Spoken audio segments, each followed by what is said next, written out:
Señor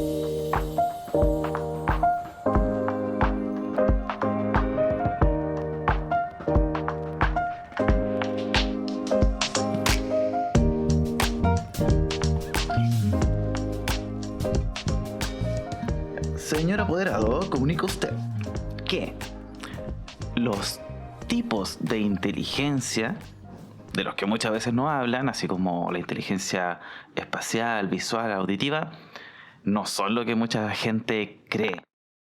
Entonces, en el episodio de hoy, vamos a conversar un poquito sobre qué es el aprendizaje, ¿cierto? Como qué son los estilos de aprendizaje, de dónde viene un poco esta teoría y cómo realmente podemos utilizarlo para entender lo que es el aprendizaje y cómo podemos aprovechar todas estas técnicas o todos estos conocimientos que se han generado en las últimas décadas sobre el cerebro para ayudar a nuestros hijos y también nos pueden ayudar a nosotros mismos. Antes de comenzar, les invito a que sigan el podcast para enterarse de cuando salgan nuevos episodios. Estamos en YouTube, Spotify, Apple Podcast y Amazon Music. Pónganse cómodos, tomen lápiz y papel, que comenzamos. Entonces lo primero que quiero que hagamos es recordar algunos conceptos, ya que ya he dado algunos conceptos en episodios anteriores. Primero sobre lo que es la inteligencia, sobre lo que es el aprendizaje. De partida, recordemos que la inteligencia, ¿cierto?, ha sido un concepto bien importante, como que ha rondado mucho todo lo que son los estudios de la neurociencia, de la psicología. Han dado vuelta alrededor de este concepto de la inteligencia. Una de las últimas, digamos, como definiciones que se han ido forjando desde el mundo académico es que la inteligencia es la capacidad general para resolver problemas, para razonar y aprender de la experiencia. ¿Sí? Si empezamos como a desglosar un poco esta definición, vamos a encontrar que ya nos está dando algunas luces de cómo es más fácil de medir o de entender qué es la inteligencia. Entonces, primero nos dice que es la capacidad de resolver problemas, ¿sí? Todo tipo de problemas. Entonces, hay algunos problemas que van a ser más concretos que otros. ¿Sí? Por ejemplo, cuando hablamos de un problema matemático, yo creo que la mayoría nos recordamos, ¿cierto?, estos ejercicios que teníamos que desarrollar en clase. A veces nos daban guías eternas, ¿cierto?, con cientos de ejercicios en algunos casos, y eso le decíamos que era resolver problemas, ¿sí? Pero en la vida real, rara vez, o no es la única forma de problemas a los que nos enfrentamos, ¿no es cierto?, así como desarrollar una ecuación, encontrar la X, ¿no es cierto?, sino que resolver problemas en el fondo es poder aplicar aquellos conocimientos que tenemos en darle solución a algo, ¿sí? Entonces en matemática podemos verlo como más directamente, ¿sí? Pero también, por ejemplo, cuando yo tengo que leer, no sé, un correo que me mandaron, también estoy resolviendo un problema porque me están dando una información que yo tengo que procesarla, tengo que entenderla y actuar en base a esa información. Supongamos que mi jefe me mandó un correo que necesito, no sé, pues mandar un informe antes de que termine el día. Entonces yo leo esa información, ¿cierto?, la incorporo y luego voy a actuar en base a esa información que recibí. Eso también es, en el fondo, resolver un problema, ¿sí? Lo digo como un ejemplo porque hay muchas formas de entender lo que es resolver problemas. Luego, en segundo lugar, teníamos el razonamiento. ¿Ya? Y el razonamiento está muy relacionado a la resolución de problemas. ¿Qué quiere decir esto? Que nosotros, a través de nuestra imaginación, o sea, nuestra conciencia, de nuestra mente, podemos asociar conceptos, podemos asociar ideas, podemos darle como una estructura a las cosas que estamos recibiendo, que estamos tratando de entender, ¿sí? Entonces, si a una persona se le hace más fácil el razonamiento, en otras palabras, asociar, por ejemplo, alguna información que se le está dando con algún ámbito de su vida, entonces, como para darle un ejemplo más concreto, entonces podemos decir que una persona que tiene bien desarrollada la capacidad de razonar, ¿sí? Hay algunos como valores que se le asocian a esto, por ejemplo, la empatía, que se engloba dentro de una cuestión que ahora, hoy en día, llamamos la inteligencia emocional, pero ya voy a llegar a ese tema. Sí, pero ahí está todo lo que es el razonamiento. Y en tercer lugar, en esta definición de lo que es la inteligencia, tenemos el aprender de la experiencia. ¿Ya? O sea, la experiencia, recuerden que lo mencioné en el episodio anterior de la inteligencia y cómo aprender cerebro, y es que nosotros somos animales. Nos guste o no nos guste, somos animales y nuestro cerebro funciona en base a la supervivencia. O sea, vamos a tener acciones o cosas que ocurren en nuestra vida que nos van a permitir o que nos van a dar información de cómo sobrevivir más tiempo, hasta aquellas cosas que nos hacen sentir algún agrado, o aquellas cosas que pueden presentar un peligro y que nos tenemos que alejar de ahí. Entonces ahí vienen como las respuestas del estrés y todo eso. Entonces, en base a esas dos cosas es como lo que nuestro cerebro hace para lo que yo experimento, lo almaceno y puedo ahora cambiar mi forma de actuar en base a eso que aprendí, ¿ya? Y esto, bueno, en pedagogía se utiliza mucho esto del aprendizaje de la experiencia, porque, digamos, todas las cosas que el niño tiene que aprender, lo mejor es que lo aprenda a través de una experiencia, ¿cierto? No solamente, bueno, o sea, por ejemplo, si yo le paso una guía en que tiene que leer un texto, eso también es una experiencia de aprendizaje. No es la mejor quizá, pero es una experiencia de aprendizaje. Si el profesor está delante del curso, hablando, mostrando imágenes, quizás un video, un PowerPoint, eso también es una experiencia de la que se puede aprender. Ahora, ¿es la mejor? Ahí podríamos entrar a discutirlo, ¿no es cierto? Hay quizás otras formas más de darle una experiencia de aprendizaje a los estudiantes. Ya hay muchas. Y un poco a eso es a lo que apunta esta teoría de las inteligencias múltiples. Pero ya vamos a llegar a eso. Entonces, para todos ustedes, padres, educadores también, que suelen preocuparse por el desarrollo infantil, desarrollo cognitivo infantil, es muy importante que entendamos que la inteligencia integra muchas habilidades. Ya no es como que yo solamente tomo un indicativo y en base a eso, a esa habilidad que yo estoy midiendo, decir si es que una persona es inteligente o no.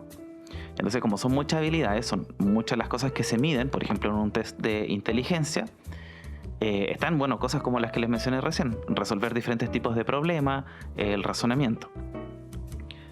Entonces, por ejemplo, hay pruebas que miden una cosa que se llama el CI, ¿cierto? El coeficiente intelectual. Y esto está enfocado a medir ciertas habilidades, no todas.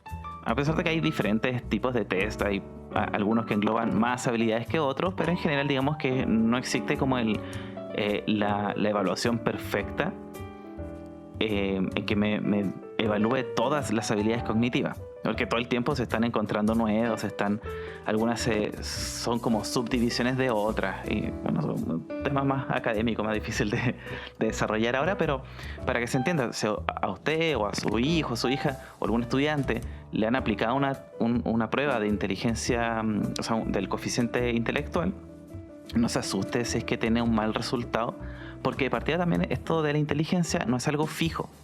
Mucha gente piensa eso, o sea, así como una persona nació siendo genio. Y la verdad es que en términos genéticos, igual voy a explicar algunas cosas de lo que es la genética, sí hay mayor predisposición, ¿no es cierto?, genética para que, bueno, hay una cuestión ahí que ocurre en la sinapsis, para que haya mayor facilidad de fortalecer las sinapsis. Hay personas que efectivamente tienen una facilidad genética, por ejemplo, para el aprendizaje. O hay otras personas que tienen mayor facilidad por genética para resolver problemas, o hay personas que tienen mayor facilidad de razonar. Sí, hay personas que tienen varias de estas habilidades digamos, que se les hace más fácil desarrollarlas. Pero eso no quiere decir que sea algo fijo. Sí, no quiere decir que una persona, por ejemplo, si yo le mido la inteligencia a un niño de 12 años, por ejemplo, que a todos estos los tests son específicos para las edades también, por lo mismo que les digo de que va a ir variando a lo largo de la vida, debería ir variando. Entonces se les mide en una edad, nos puede dar una información de cómo está el niño en ese momento en que se le aplicó la prueba, ¿cierto?, el test. Pero ese resultado, digamos, el número, la calificación que se obtiene puede subir como también puede bajar. Entonces no nos confiemos ni nos asustemos en caso de que nos salgamos mucho como de los valores típicos. Vamos entonces viendo algunas de las habilidades, porque como les dije, Son muchas habilidades que se toman para medir la inteligencia en las personas y para poder decir, a ver, esta cosa yo la voy a medir y esto no. Entonces, esto es algo que se ha ido, digamos, ha ido evolucionando en las últimas décadas. Antes se medían muy poquitas cosas. Ya, por ejemplo, la memoria, se medía la comprensión lectora y no me acuerdo ya en este momento cuál era, porque leí muchas cuestiones. Pero bueno, aquí yo lo resumí en 7 habilidades fundamentales. Esto no quiere decir que sean la única, ya, pero son como las más generales que van englobando otras habilidades también. Entonces, veamos algunas de estas habilidades que están asociadas a la inteligencia. O sea, en otras palabras, ¿qué es lo que vamos a medir al momento de ver si es que una persona tiene bien desarrolladas sus capacidades cognitivas o no? Primero está la memoria de trabajo, ¿sí? Que es la memoria que utilizamos a corto plazo. O sea, aquella memoria que yo tomo en un momento a través de mis sentidos. Por ejemplo, usted ahora en este momento está recibiendo esta información por sus oídos, ¿ya? Y si es capaz de retener esa información y asociarla a algo, entonces lo va a aprender, ¿sí? Eso es la memoria de trabajo. Luego tenemos la atención sostenida y selectiva. ¿Qué quiere decir esto? Que yo, de forma intencionada, pueda concentrarme en aquello que yo quiero concentrarme, ¿sí? Ya lo mencioné también en otro episodio anterior, pero el tiempo que decimos que es efectivo de atención, o sea, si yo puedo mantener mi atención sobre una cosa, el tiempo que yo puedo decir esto es normal, esto no es normal, va a depender mucho de la edad. Entonces, un niño más chiquitito, por ejemplo, no sé, 3, 4 años, va a tener un tiempo de concentración bastante corto. Aproximadamente unos 10 minutos como muchos, así como a reventar 10 minutos. Ya después más grande, un niño, no sé, de 12 años va a poder sostener su capacidad de enfocarse en algo, en una sola tarea, hasta los 20, hasta 30 minutos. Y así después, cuando ya uno es adulto, puede sostener su concentración en una tarea por aproximadamente 50, 60 minutos, incluso más. Y esto también es algo que se puede ir trabajando, se puede ejercitar. Entonces, bueno, eso es otra cosa que se va a medir, ¿no es cierto? La atención sostenida y selectiva, que yo pueda elegir en qué voy a ponerme atención y que también sea sostenida en el tiempo. Tercer punto que medimos en la inteligencia, dentro de bueno, esto es bien general, que es la resolución de problemas, que ya lo mencioné. ¿Qué implica esto? O sea, así como de forma bien concreta. En las pruebas por lo general están estas cosas: analizar situaciones. Se le presenta una situación desconocida y tienen que tratar de entender qué es lo que está pasando. La identificación de patrones, que también una prueba que se utiliza mucho también en el campo laboral, que se les ponen unos test que hay un montón de figuras y hay que ir como reconociendo patrones. Y también generar soluciones, esto como plantear algo que yo pueda hacer para solucionar un problema. Cuarto punto, cuarta habilidad más bien, es la velocidad de procesamiento. ¿Qué quiere decir esto? Que es una vez que yo ingreso información a través de cualquier vía, esto puede ser auditiva, visual, la que sea, nosotros vamos a poder utilizar esa información en otra cosa. Por ejemplo, algo muy concreto y fácil de entender para todos, creo. Si yo escucho algo, ¿qué tan fácil se me hace poder escribirlo? Si, por ejemplo, si me están dictando algo, si me están dictando una oración, ¿qué tan rápido o qué tan fácil se me hace ir escribiendo de forma simultánea esa oración que se me está dictando? Eso es la velocidad de procesamiento. Pero esto que les digo es solo un ejemplo. Hay millones de formas, ¿cierto? Ustedes piensan en cualquier vía de incorporación, ¿cierto? Puede ser auditiva, visual, táctil, lo que sea, y poder llevar esa información a otra vía, ¿cierto? Por ejemplo, no sé, pues si les digo una palabra, ustedes las escriben, ¿sí? Hay una vía y se expresa de otra forma. Eso es el procesamiento. En quinto lugar, tenemos la flexibilidad cognitiva. ¿Qué quiere decir esto? Es la capacidad de cambiar entre tareas, ¿sí? De partida. O sea, si yo estoy haciendo una cosa y me dicen, ¿sabes qué? Vamos a tener que poner una pausa a esto, vamos a tener que hacer esto otro. Eso es la flexibilidad cognitiva, que yo sea capaz de entender de que puedo pausar una tarea y ponerme atención en otra cosa. Esto también volvemos un poco a lo que es la atención selectiva. Yo selecciono dejar de poner atención en una tarea para cambiar mi atención, mi foco a otra tarea. También es adaptar estrategias. O sea, si yo estoy tratando de resolver un problema con una estrategia, ser capaz de ocupar otra estrategia para seguir resolviendo ese mismo problema. Esto lo vemos muchas veces en niños, y de hecho es una de las tantas formas que se utiliza para diagnosticar el trastorno autista, y es que se les da como un desafío, ¿cierto? Por ejemplo, un puzzle, no sé, un juego que tenga, no sé, hay que sacar una pelotita de un lado, pasarlo por un laberinto y que llegue a otro.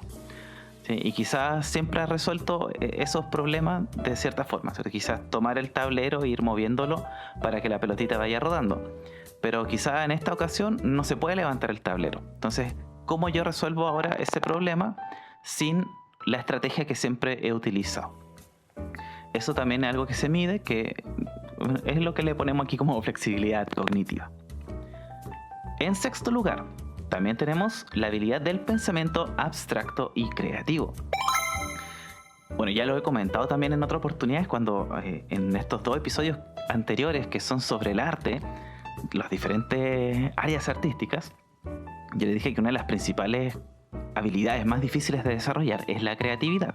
O sea, ser capaces de inventar algo desde cero o copiando un poquito, basándome en otras cosas, pero crear algo en base a lo que yo ya sé, eso es como quizás como una de las funciones cognitivas más complejas que hay. Entonces, el razonamiento abstracto parte de esto, como de ser capaces de crear en mi mente imágenes, sonidos, pues, una historia, ¿cierto? Como poder imaginarme cosas que no existen realmente. O que quizás sí existen, pero en el momento yo no la estoy viendo, no tengo quizá una foto, una imagen, algo con lo cual yo pueda evocar esa imagen. ¿Ya? Pero si una persona que tiene pensamiento abstracto bien desarrollado, entonces se le va a hacer cada vez más fácil. Por ejemplo, en matemáticas también, yo sé que en didáctica de las matemáticas hay varias como estrategias para que uno pueda imaginarse lo que es una cantidad, por ejemplo, ¿cierto? Tenemos la recta numérica, y que después de cierta edad aparecen los números irracionales, por ejemplo. Entonces, ¿cómo yo incorporo esa imagen de lo que son los números irracionales dentro de la recta numérica? Bueno, ahí viene entonces lo que es el pensamiento abstracto, ¿cierto? O cómo yo entiendo, por ejemplo, lo que es el cuadrado de un binomio sin ver un cuadrado. ¿Ya? Aunque es mucho más fácil entenderlo viendo un cuadrado, pero después cómo yo lo puedo entender sacando un poco esa imagen tan concreta de lo que es un cuadrado. ¿Bien? Bueno, eso es lo que es el pensamiento abstracto y creativo, que es una habilidad quizás de las más complejas de desarrollar. Pero de nuevo, no porque uno no la tenga, no la puede desarrollar. ¿Ya? Y en último lugar, la última habilidad que se mide es la inteligencia emocional. ¿En qué consiste la inteligencia emocional? Bueno, hay varias también como subhabilidades que están acá. Bueno, está la gestión de emociones propias y gestión de emociones ajenas. La identificación de emociones propias y la identificación de emociones ajenas. También está vinculado a otras cosas como resolución de problemas interpersonales y también la toma de decisiones que se me olvidó la palabra, problemas interpersonales. En el fondo, la inteligencia emocional es eso, es como yo soy capaz de entender todas estas cosas que le hablé antes a un nivel de interacción de yo con mí mismo y yo con las demás personas que existen a mi alrededor. Entonces, ahora sí podríamos ir pasando a lo que les mencionaba en una primera instancia, y es este tema de las inteligencias múltiples, que, a ver, veámoslo un poco en contexto histórico. Hubo un psicólogo por allá por la década de los 80, no me acuerdo exactamente qué año, sé que lo tenía por acá anotado, pero ya no sé dónde lo dejé, que se llamaba, el nombre no me acuerdo, pero el apellido era Gardner. Apellido Gardner, ¿sí? Howard Gardner creo que se llamaba. Bueno, este caballero era un psicólogo que estaba tratando de entender cómo funcionaba la inteligencia y, de nuevo, el concepto de inteligencia ha ido variando en las últimas décadas. Entonces, estamos pensando que esto fue hace como unos 40 años atrás, más o menos, casi 50. Y este caballero entonces tenía un concepto de inteligencia un poco diferente a lo que le acabo de explicar ahora. Aunque no tan diferente, ¿sí? Pero en el fondo esto de que es una serie de habilidades que se pueden desarrollar, que no son fijas. Eso es lo más importante de tener claro con este concepto de la inteligencia. Entonces, Howard Gardner, él comenzó a analizar cómo yo desarrollo estas habilidades desde una edad muy temprana. Entonces se dio cuenta de que lo más importante eran las vías de ingreso de información. O sea, de acuerdo a mis sentidos, nosotros tenemos 5 sentidos: el tacto, el olfato, el gusto, la vista. No sé cuál fue el que no dije. Ya, pero ustedes saben a lo que me refiero. Ah, ¿el olfato dije? No sé. Bueno,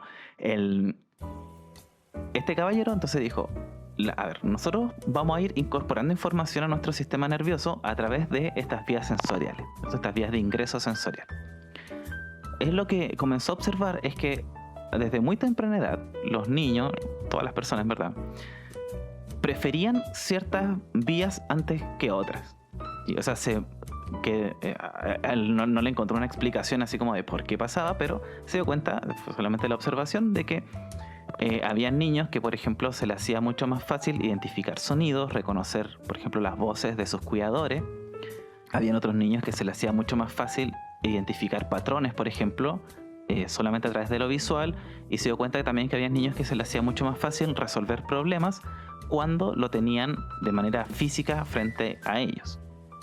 Entonces desarrolló esta idea de que, dependiendo de mi predisposición genética, por decirlo de una forma, de cuál es la vía de información, o sea, la vía de incorporación de información más efectiva para mí, o que yo de forma natural prefiero, entonces mi proceso de aprendizaje, o sea, de cómo yo tomo esta información y la puedo ocupar ahora en mi conciencia, va a depender entonces de esto, ¿cierto? De cuál es como lo que mi cuerpo prefiere. Entonces él se enfocó en esas 3 que les dije: la visual, la auditiva y la sinestésica, o kinestésica, como le quieran decir. Entonces, de que teníamos una predisposición, cada uno de nosotros, cada persona, tiene una predisposición a preferir la información desde ciertas vías. Entonces, desde una vía auditiva, o desde una vía visual, o desde una vía sinestésica. ¿Cuál fue el problema? Es que, claro, él estaba hablando de cómo yo incorporo información y la proceso. Esto, como, o sea, una vez que yo incorporé la información, cómo soy capaz de transformarla en mi cerebro y expresarla de otra forma. Bueno, hay muchos problemas que se fueron dando con esta teoría. Y quizás lo más importante que destacar acá es que el concepto de estilo de aprendizaje se comenzó a utilizar muy mal, ¿sí? Porque se empezó a entender de que el aprendizaje era todo, o sea, como todo lo que el niño o la persona es capaz de incorporar, dejando muy de lado otros factores, como por ejemplo factores sociales, factores anímicos, factores, bueno, se entiende, ¿cierto? Se fueron como dejando fuera otros factores que también influyen en el aprendizaje. Entonces, mucha gente entendía mal lo que era el concepto de aprendizaje, porque la gran mayoría lo entendemos como simplemente un proceso en el cual se me presenta una información y mi cerebro la almacena para siempre. Y no es eso. Yo creo que ya lo he explicado varias veces, de que el aprendizaje, o cuando hablamos de la inteligencia, está muy relacionada al aprendizaje, pero no es eso. Esto no es lo mismo. No es lo mismo como simplemente incorporar información y memorizarla. No es lo mismo a aprender. Entonces, lo que Gardner quiso proponer fue esto de que había una predisposición casi innata, o sea, desde antes de nacer, a ser más susceptible a ciertos estímulos, ¿ya? Y que eso despierta estas áreas del cerebro que están asociadas al aprendizaje. Entonces, para que se quede bien clarito, usted, si prefiere leer algo, o se le hace más fácil leer algo, y con eso lo aprende, o más bien lo memoriza, entonces, felicitaciones. Podríamos decir que tiene un estilo de aprendizaje visual, ¿cierto? Si a usted se le hace más fácil escuchar algo y de esa forma lo retiene y lo entiende mejor, entonces felicitaciones, tiene un estilo de aprendizaje auditivo. Ya, pero eso no quiere decir que sea la única forma por la que pueden aprender. O sea, muy por el contrario, como les digo, es una cuestión como innata de lo que viene como de fábrica en nuestro sistema nervioso. Nosotros, como seres humanos, somos capaces de incorporar un montón de información a través de todas nuestras vías sensoriales. ¿sí? Y a medida que vamos creciendo, debemos y tenemos que potenciar todas esas vías. Y no solamente enfocarnos en lo que se nos hace más cómodo, porque al final es un problema. Y al final no le estamos dando el trabajo que necesita nuestro cerebro. Entonces, si a usted se le hace más fácil leer, entonces trate de escuchar. Si a usted se le hace más fácil escuchar, entonces trate de leer, ¿sí? Hay que tratar de salir como de esa zona de confort, ¿sí? A pesar de que el saber cuál es nuestra zona de confort es súper bueno, porque eso nos ayuda a que cuando no tenemos muchas ganas, no queremos exigirnos, entonces yo sé qué es lo que tengo que hacer para no sentirme tan presionado. Pero por otro lado, también tenemos que tratar de potenciar aquellas vías o aquellas formas de aprendizaje que no se nos hacen tan fáciles. Y esto es un trabajo bien complicado que a veces, a ver, como profe, a veces te piden, no, es que usted tiene que adaptarse al estudiante. Es como, sí, podemos hacerlo, pero en algún momento ese estudiante también tiene que adaptarse a su entorno. Entonces hay una discusión que siempre se ha dado con muchos colegas, lo he escuchado en diferentes ámbitos de la vida, pero el quién se da a adaptar a quién, y eso quizás es tema para otro episodio, pero a ver, quiero no irme muy por las ramas. Esta cuestión de las inteligencias múltiples, primero hay que entender de que la inteligencia, si bien está asociado al aprendizaje, el aprendizaje no es la única cosa que se vincula a la inteligencia, ¿sí? Y la inteligencia, de nuevo, es solamente una de las tantas habilidades cognitivas, o sea, no una habilidad cognitiva, una de las tantas formas de medir el nivel en el que se encuentran mis habilidades cognitivas. Entonces, para ir finalizando con esto de las inteligencias múltiples, el concepto, si bien es súper antiguo, viene de los años 80, se ha ido modificando a lo largo de los años. Nosotros tenemos que tratar de potenciar todas las habilidades que podamos. Algunas van a ser más fáciles, otras van a ser más difíciles. Y nuestro trabajo como profesores, cuidadores, padres, apoderados es, y debería ser siempre, potenciar a nuestros alumnos, a nuestros pequeños, a nuestros hijos, para que puedan desarrollar todas estas habilidades. Porque imagínense, el día de mañana nadie se va a estar preocupando tanto así como, ay, es que él solamente aprende de forma visual, entonces hay que darle todo por escrito. No, o sea, todos tenemos que poder aprovechar todas nuestras capacidades. Muy diferente sería, por ejemplo, una persona que tiene una discapacidad, ¿cierto? Por ejemplo, una persona con hipoacusia. Ya, ahí es diferente, porque ya es una condición física que no le permite desarrollar por completo esa habilidad. Si no hay que confundirlo tampoco.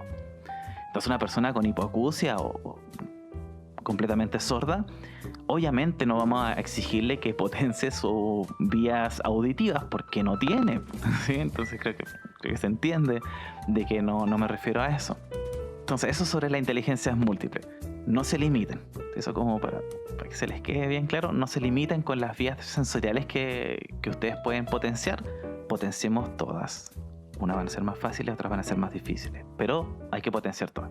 Entonces, el último temita que les quería comentar sobre esto de lo que es la inteligencia, han habido muchos avances científicos en las últimas décadas, como les mencioné, esto de Gardner fue en los años 80 y bueno, vienen ideas desde la psicología mucho más antigua, pero también en este momento, que estoy grabando esto, que en el año 2025, ya han habido muchos avances desde la neurociencia, cómo funciona el cerebro, cómo funcionan las emociones y el aprendizaje a nivel neuronal. Y por lo mismo existen áreas profesionales dedicadas a entender y a ayudarnos cuando hay alguna falencia en alguna cosa de nuestro cerebro. Primero vamos a ver algunos indicadores de cuándo podría ser una buena idea buscar ayuda profesional. Sí, después les voy a hablar también de cuáles son aquellos profesionales, aquellas carreras o aquellos especialistas que nos pueden ayudar cuando observamos alguna de estas cosas. Primero vamos a ver qué cosas deberíamos, digamos, son como las primeras red flags. Así como, a ver, aquí algo pasa y deberíamos empezar a buscar ayuda. Primero, cuando hay persistencia, ojo esto, persistencia de dificultades en habilidades cognitivas clave, que son las primeras que les comenté. Si hay dificultades, por ejemplo, en mantener la atención, como les dije, esto depende mucho de la edad. Pensemos en niños chicos, más de 10 a 15 minutos, no esperemos que un niño vaya como hasta los 12, 13 años, que tenga más de 15 minutos de atención en algo, es súper difícil, no sueñen con más. Pero eso es lo normal, ¿ya? Entonces, si tiene, por ejemplo, dificultad en la atención, dificultad en la memoria, por ejemplo, que no se acuerde qué fue lo que hizo, no sé, hace media hora, qué fue lo que almorzó, cuando están conversando en la noche.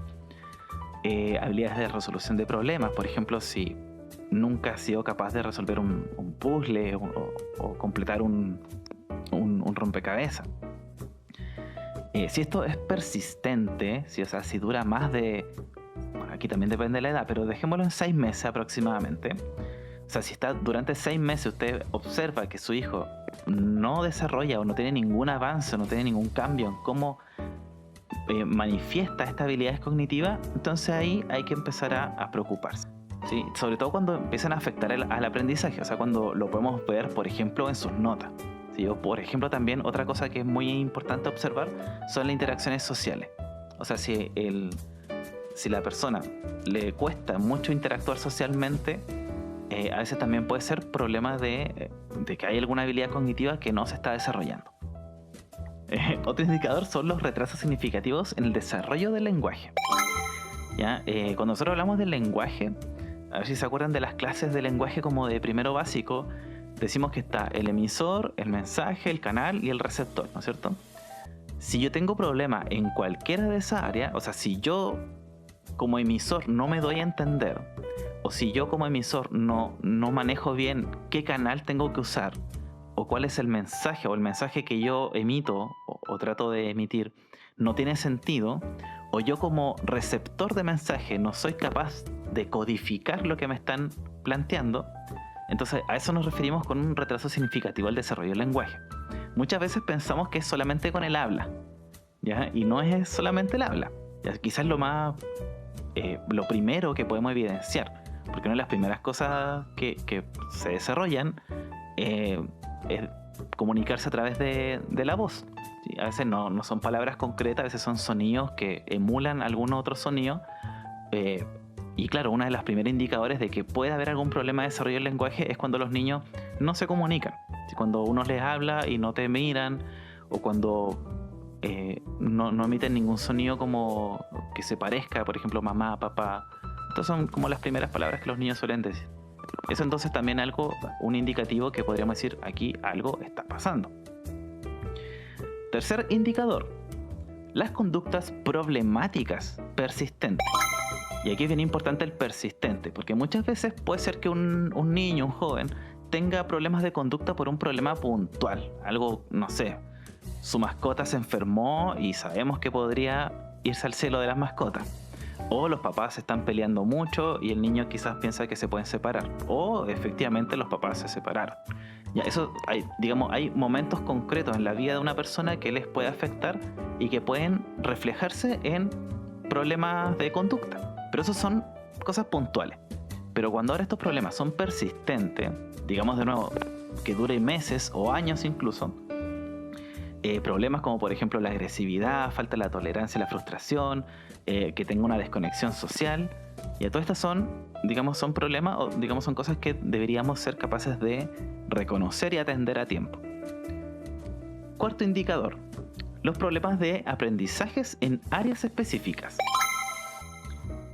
Entonces, cuando hablamos de áreas específicas, nos vamos a referir a... Primero tenemos como las habilidades básicas de áreas de aprendizaje, que son la matemática y la lectoescritura. Si tiene mucho problema con alguna de estas cosas, podría estar reflejando algún problema que necesita ayuda profesional. Si son habilidades más complejas, muchas veces las podríamos evidenciar, pero a veces el problema no es esa otra habilidad más compleja. Por ejemplo, le cuesta mucho inglés.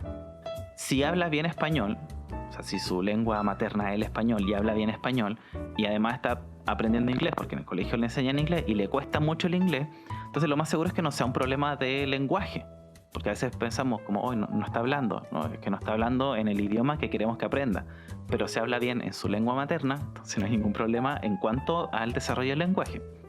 Pero sí puede que no esté manifestando un problema de aprendizaje en otras áreas específicas. ¿Sí? Por ejemplo, puede ser algo específico la lectura, o puede ser algo específico el reconocimiento de patrones, ¿ya? Entonces esas cosas deberíamos poder identificarlas y atenderlas. Y el último indicador que les quiero comentar es los problemas en habilidades motoras y o sociales. Bueno, esto es algo que vamos a ir viendo un poco del desarrollo de la vida de los niños. Cuando son niños muy chiquititos, cuando están en kinder, pre-kinder, primero básico, se les pone harto hincapié a lo que es el desarrollo de las habilidades motoras finas y habilidades motoras gruesas. Ya, por ejemplo, habilidades motoras gruesas es, por ejemplo, caminar, correr, saltar, el equilibrio, el poder escalar, cosas así. Y las habilidades motoras finas tienen que ver con, sobre todo, el uso de las manos. Ya, por ejemplo, usar una tijera, la escritura, dibujar, pintar. Si vemos que un niño a lo largo de mucho tiempo no es capaz de desarrollar o mejorar en estas habilidades, entonces puede ser ahí un indicador de que algo está ocurriendo.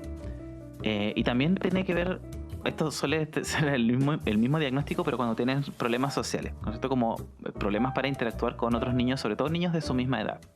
A veces puede ser un poco más chico, un poco más grande, pero si le cuesta interactuar con otras personas, pares, digamos, entonces puede ser algún indicador. Muchas veces, bueno, a veces nos confundimos porque los niños no tienen problemas para socializar, por ejemplo, con adultos, ¿sí? Sobre todo niños que crecen en entornos carentes de otros niños. Si, por ejemplo, una casa que está quizá el papá, la mamá y los abuelos, pero no hay primos, no hay, no sé, hermanos.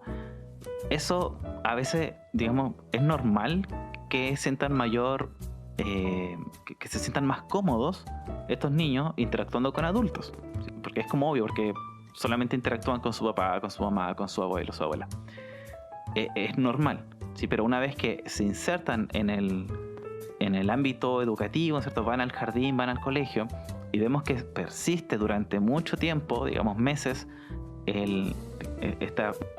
las interacciones sociales, entonces ahí sí deberíamos empezar a preocuparnos, más que preocuparnos, saber que algo hay que atender ahí. Entonces veamos cuáles son algunos de estos especialistas, pensando en todo lo que es el aprendizaje y la inteligencia, porque como ya hemos visto, y se los voy a volver a repetir para volver a aburrirlos, el aprendizaje no es la inteligencia no es solamente aprendizaje. Entonces, primero, hay en cuanto a especialistas. El primer especialista que les quiero no recomendar, pero que yo creo que todos deberíamos llevar a nuestro hijo al menos una vez en la vida, son los pediatras. Los pediatras no solamente están ahí para cuando los niños se resfrían o si les pasa algo en la guatita, sino que también nos van a ayudar, sobre todo porque deberían conocer muy bien cuáles son las cosas que tiene que hacer el niño a cada edad, ¿no? Como cuáles son digamos, como los indicadores como bien específicos para ese niño a esa edad. Yo, por ejemplo, recién les decía que el tiempo de atención que yo puedo esperar de un niño varía y va a variar durante toda la vida. Entonces, esos números específicos, porque muchas veces igual puede cambiar no solamente por la edad, esas cosas les va a poder dar una guía mucho mejor un pediatra. También vamos a tener otra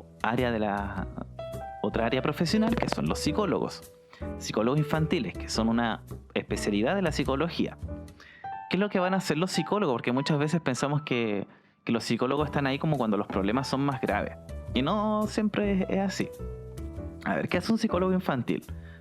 Primero, van a hacer una evaluación, ¿sí? Van a evaluar el funcionamiento cognitivo, o sea, cómo está funcionando la mente. Eso, van a evaluar cómo está funcionando la mente. También hacen una evaluación conductual, o sea, cómo se comporta la persona en diferentes escenarios. Y también hay una evaluación emocional, o sea, cómo el niño gestiona y manifiesta sus propias emociones. ¿Para qué nos sirve estas evaluaciones? Muchas veces decimos, bueno, ¿qué tiene? O sea, yo puedo saber que el niño quizá tiene un problema con algo, pero bueno, ¿de qué me sirve esto? Principalmente porque nos ayuda a determinar cuál es el origen de las dificultades. Y sabiendo el origen, es mucho más efectivo plantear un tratamiento. O sea, saber cómo vamos a tratar, por ejemplo, un trastorno del lenguaje de dislexia, por ejemplo.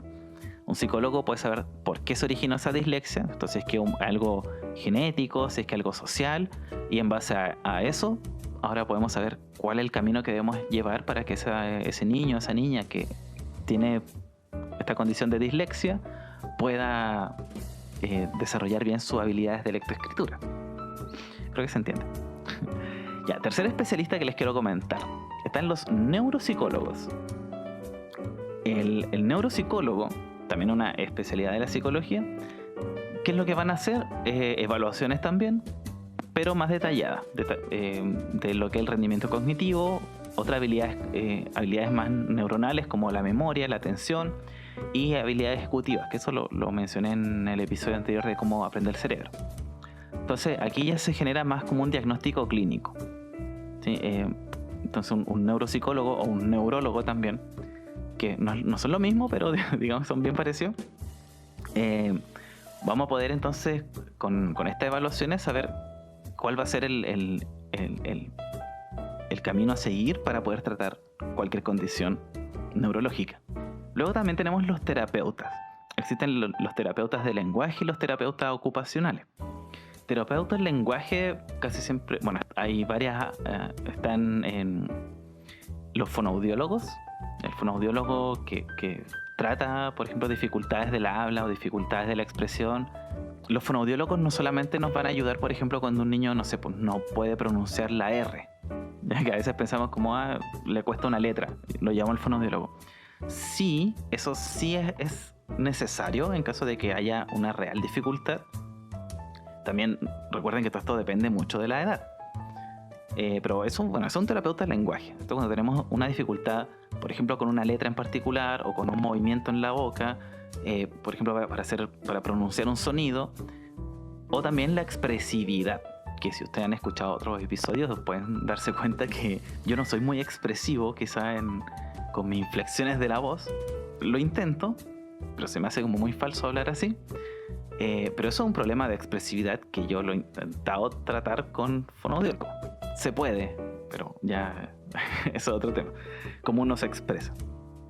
Ya, también están los terapeutas ocupacionales, que esta es una área, digamos, una área profesional súper amplia, en que van a ayudar aquí, a ver, de partida, los terapeutas no lo mencioné recién. Cuando hablamos de terapeuta nos referimos a la persona que hace todo el tratamiento, ¿no? Porque uno son quienes diagnostican y después están quienes van o llevan a cabo todo lo que es el tratamiento. Esos son los terapeutas. Puede ser un terapeuta también psicológico, o sea, un psicólogo también, aparte de hacer como la evaluación, también puede llevar a cabo la terapia. Bueno, el terapeuta ocupacional, ¿qué es lo que hace? Nos pueden ayudar, por ejemplo, con habilidades motrices, las habilidades motrices gruesas y finas. Habilidades adaptativas, por ejemplo, cómo yo me enfrento a un entorno social de diferentes tipos. Todo esto que les dije de que cómo yo desarrollo mis habilidades sociales y emocionales. Y eso también, si bien va muy de la mano con lo que puede hacer un terapeuta psicológico, con lo que puede hacer un terapeuta ocupacional. Especialistas en la educación especial. Ya cuando hablamos de educación, de especialistas en educación, también hay varias áreas. Tenemos, por ejemplo, a los psicopedagogos, el área de la psicopedagogía, que van a especializarse en particular lo que es el aprendizaje. O sea, cómo yo aprovecho o le saco el jugo, por decirlo de otra forma, a las vías sensoriales que tengo, a las que se me hacen más fáciles y cómo potenciar aquellas que no tengo tantas facilidades. También van a poder ayudar a lo que es la adaptación al entorno escolar, sobre todo, porque el entorno escolar, digamos, es algo bastante poco natural, ¿sí? Digámoslo de esa forma. Todo lo que se da en un colegio, en una escuela, en un jardín, bueno, en un jardín quizás no tanto, pero es muy poco natural, ¿sí? O sea, no está muy relacionado a lo que es atender nuestras necesidades más como primitivas de ser humano. Entonces puede ser un poco difícil adaptarse, incluso para personas que no son necesariamente neurodivergentes. Eso no piensa que solamente a los neurodivergentes se les complica el adaptarse a situaciones como el entorno escolar, pero no necesariamente puede ser una persona neurotípica también. Entonces, bueno, eso lo ven los psicopedagogos. No solamente lo que es el aprendizaje. Bueno, también están los educadores diferenciales. Que esta es una área como ya mucho más específica dentro del entorno escolar, que también busca un poco atender lo que son las neurodiversidades, pero cuando son en condiciones permanentes, ¿sí? Por ejemplo, una condición permanente, un autismo más severo, o por ejemplo una persona con hipoacusia, una persona que no escuche. Eh, Esos son como cosas que ya son atendidas por un profesor diferencial. En verdad es mucho más complejo lo que hace el educador diferencial. Pero creo que con esos ejemplos se entiende un poco. Muchas veces, tanto el psicopedagogo como el educador diferencial no lo vemos nosotros como padres, sino que la misma escuela, al menos en el sistema público, deberían haber. Y dentro del mismo entorno escolar se van reconociendo qué personas necesitan de ese apoyo y se van derivando internamente dentro de los mismos establecimientos escolares.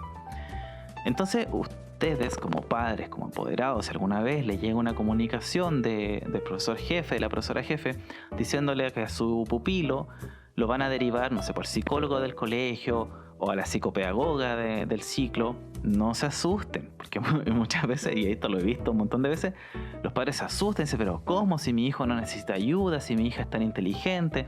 Y no se trata de solamente el aprendizaje. Muchas veces sí, y a veces es como lo que más tenemos como la evidencia, a veces por las notas, cosas así, ¿no? Los trabajos en clase. Pero también está siempre muy relacionado a lo que es la adaptación del niño con el entorno o habilidades más concretas. Entonces, esos son algunos de los profesionales a los cuales deberíamos llevar a que nuestros hijos sean atendidos por estos profesionales en el sistema público educativo. Acá al menos deberían tener casi todos esos profesionales, al menos psicopedagogos, fonoaudiólogos, psicólogos infantiles, deberían estar en los mismos establecimientos. Y muchas veces ellos, más que hacer un tratamiento, una terapia, van a derivar a un especialista externo, ¿sí? Así que bueno, ahí ya empieza un poco más lo que otra complicación de esto, que es que la familia tenemos que desembolsar esa terapia de nuestro bolsillo, pero igual nos podemos y nos deberíamos ir ayudando y apoyando siempre con lo que se hace en el colegio, en la escuela, en el establecimiento educativo.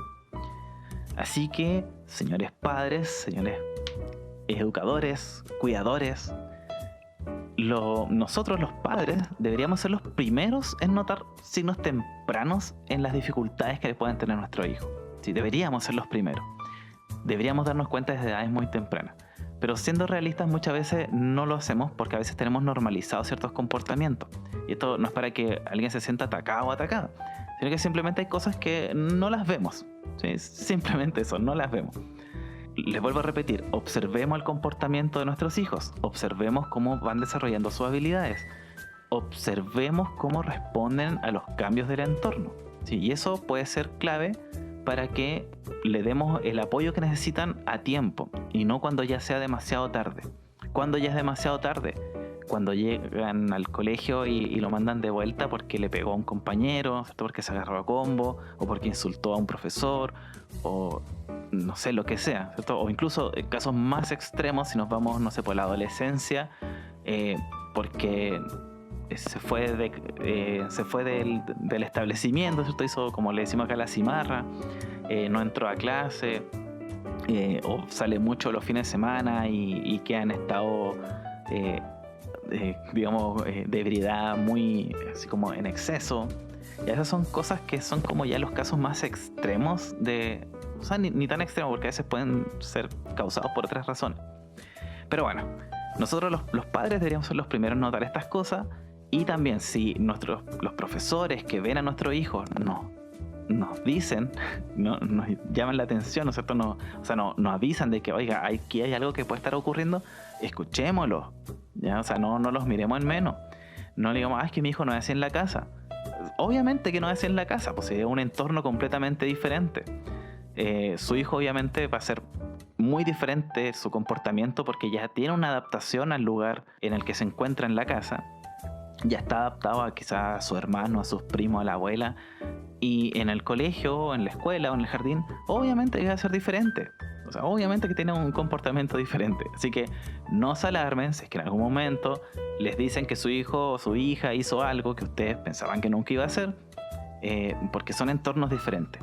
¿Sí? No se alarmen, no es culpa de los profesores, no es culpa de ustedes, no se sientan atacados o atacadas. Son cosas que ocurren y que debemos atender a tiempo. Entonces, padres, apoderados, ¿qué aprendimos en este episodio? ¿Se les viene a la mente algún comportamiento que les genera algún tipo de preocupación sobre el estado de la inteligencia de sus hijos? Porque recuerden, les vuelvo a repetir, la inteligencia no es solamente algo relacionado al aprendizaje, también tiene que ver con nuestra adaptabilidad, con nuestra forma de razonar, de pensar, la memoria y otras cosas. Entonces, tómense un segundito antes de que terminemos acá el episodio de pensar aquellas cosas que ustedes quizás les pueden ahora, quizás estén pensando, esto me llama la atención de mi hijo, de mi hija, quizás debería buscar a un especialista que nos ayude con esto que observo. Bueno, para ir finalizando entonces, no puedo terminar sin antes invitarles a que si les gustó la información que hemos compartido en este episodio y quieren seguir aprendiendo sobre crianza, sobre paternidad, maternidad, aprendizaje, sobre estas cosas que nos llaman a ser padres y apoderados, entonces denle seguir en su plataforma de preferencia. Encuéntranos en YouTube, Spotify y iTunes. Compartan este episodio con el grupo de apoderados de su curso, con el grupo del condominio, del edificio, de la junta de vecinos, en su Instagram, en su TikTok, da lo mismo. Compártanselo a todas las personas que ustedes piensen que les pueda servir esta información.